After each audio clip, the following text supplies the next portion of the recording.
In the end, it always wakes up and comes back to itself. And when you're ready to wake up, you're going to wake up. And if you're not ready, you're going to stay pretending that you're just a poor little me. And since you're all here, I assume that you're all on the process of waking up. Or else you're teasing yourselves with some kind of flirtation with waking up, which you're not serious about.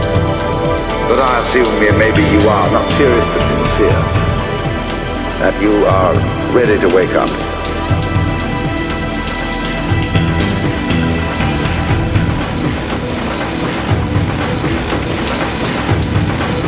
You are ready to wake up.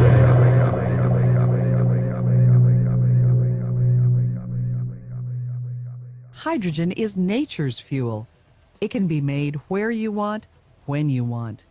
Imagine living in a world without concerns about energy security or pollution, where you can get all the energy you need from domestic sources. Automakers have been working very hard to develop the technology for automobiles as a way of simultaneously reducing the use of oil, reducing air pollution, and also reducing the release of greenhouse gases.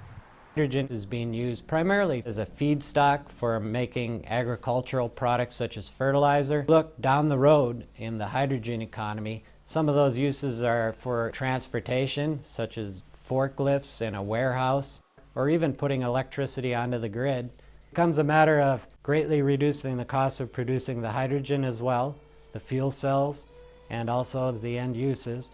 And we then reach more and more applications, and we see it accelerating. And as that happens, you get the benefit of more public buy-in. The more they're familiar with technology, the more they want it and the more they're interested. And we firmly believe that the ultimate energy source in this world is going to be hydrogen. Hydrogen is interesting. It can be made a lot of different ways. There's a lot of domestic resources that can be used to make hydrogen.